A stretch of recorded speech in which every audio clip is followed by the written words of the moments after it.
Hey guys, today we have Project Chance back on the show for an update on the 2 dogs that First Coast News is sponsoring through our Technogrant Foundation. And today we have BJ, Megan, and Ginny on the show to give us a little update. Okay, so BJ's not here, but you guys are. So tell us about these dogs. Well, these dogs were on here about 6 months ago when they were just babies and they didn't know anything. But now they're with their kids, and Megan is the mother of this one. She was ill, so I'm going to sort of speak for her. Her son is 5, and they have a relationship that is just phenomenal. She just does good things for him. Yeah. Keeps him brave, keeps him courageous. He goes to places like Dave & Buster's, which he's never been able to go before. Oh, that's cool. Because of the sensory and all the lights and stuff like that. Absolutely. So we took a big trip to Dave & Buster's, and he just enjoyed himself. Oh, so that's fantastic. He's been really able to do things that he's never been able to do because of the dog. That is great. And so these service dogs, they are to help children with autism, correct?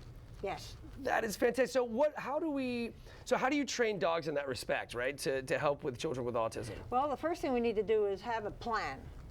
So we need to know what the kids need.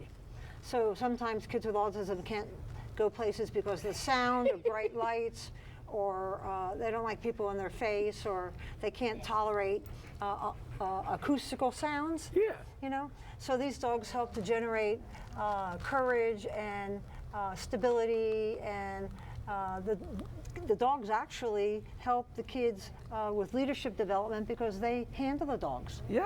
With our help. That's great. Mm-hmm. It's very empowering. So, how have the dogs helped with your son?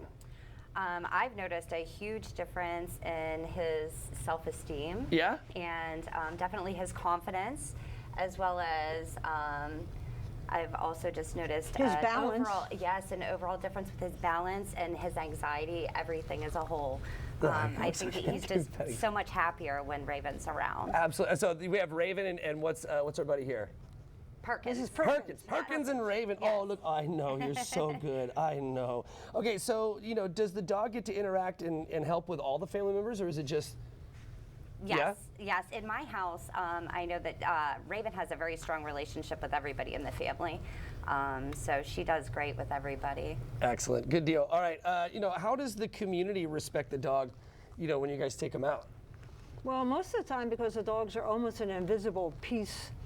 So when we go out to a restaurant, they're laying under a table, and we get up, people say, I didn't know there was a dog under there.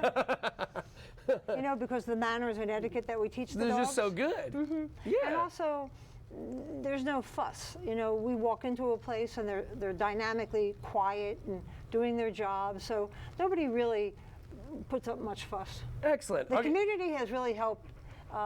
They've learned. We've educated, Canine for Warriors and us. We've really educated the community in having respect for service animals. I dig that. I love that so much. All right, so what happens if you guys are out in public and somebody wants to pet the dog? What do you do? We try to discourage petting, only because it kind of distracts the dog from what they're there for, to help the child. Yeah, I Absolutely, agree. yeah. I agree, because these kids are only 5. Right. They happen to both be 5. Okay. And so the dogs are working really intensely with the kids. Okay. Look at these, but look how sweet they are. They just love each other. They're sisters. I love it so much. We are just dog fanatics on this show, so this is a gem for me. So hey, where can, if folks want to learn more about Project Chance, where can they learn more? Well, our website is projectchance.com. Okay. And then we're also on Facebook under Project Chance. Perfect. And my phone number is, should I say my phone number? No, don't put the phone away. This is the website. This is electronic. But projectchance.com has all the information about how to get in touch with us, and you can see us in the community. There's a lot of festivals going on, and November 16th, Mocha is having a 100th anniversary, and they're closing down the streets, and so we're going to be a vendor down at Mocha. That's cool. Thank you both so much for being here today. I really do appreciate it. These dogs are doing fantastic, and guys, coming up.